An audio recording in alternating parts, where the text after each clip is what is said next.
श्री गणेशाय नमः। वाणी की देवी माँ सरस्वती की कृपा से आज ये वीडियो मैं आप सभी के समक्ष प्रस्तुत करने जा रही हूँ। इस वीडियो के माध्यम से हम माँ कात्यायनी की दिव्य कथा के बारे में जानेंगे। शक्ति के छठवें स्वरूप को माँ कात्यायनी के रूप में जाना जाता है, इसलिए नवरात्र के छठवें दिन माँ कात्यायनी की पूजा की जाती है। माँ कात्यायनी का स्वरूप कुछ इस प्रकार का होता है। माँ कात्यायनी ने महर्षि कात्यायन के यहाँ पुत्री के रूप में जन्म लिया था, इसी कारण से इन्हें कात्यायनी कहा गया। माँ के स्वरूप की बात करें तो माँ अत्यधिक कांतिवान है। देवी कात्यायनी का शरीर आभूषणों से सुशोभित है। माँ की 4 भुजाएं हैं, जिनमें एक हाथ में कमल का पुष्प, दूसरे हाथ में तलवार है और माँ अपने 2 हाथों से अपने भक्तों को आशीर्वाद दे रही हैं।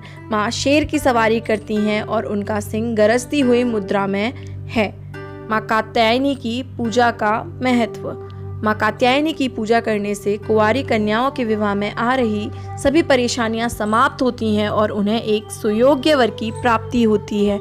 माना जाता है कि द्वापर युग में भी गोपियों ने भगवान श्री कृष्ण को पति के रूप में प्राप्त करने के लिए माँ कात्यायनी की ही पूजा की थी। अगर कुंडली में बृहस्पति खराब हो तो माँ कात्यायनी की पूजा करने से बृहस्पति के शुभ फल प्राप्त होने लगते हैं। माँ कात्यायनी की पूजा करने से आज्ञा चक्र जागृत होता है, जिसकी वजह से सभी सिद्धियों की प्राप्ति साधक को स्वयं ही हो जाती है। माँ की उपासना से शोक, संताप, भय आदि सब नष्ट हो जाते हैं। माँ कात्यायनी की कथा। पौराणिक कथा के अनुसार महर्षि कात्यायन ने माँ आदिशक्ति की घोर तपस्या की थी। उनकी तपस्या से प्रसन्न होकर माँ ने उनके यहाँ पुत्री के रूप में जन्म लेने का वरदान दिया था।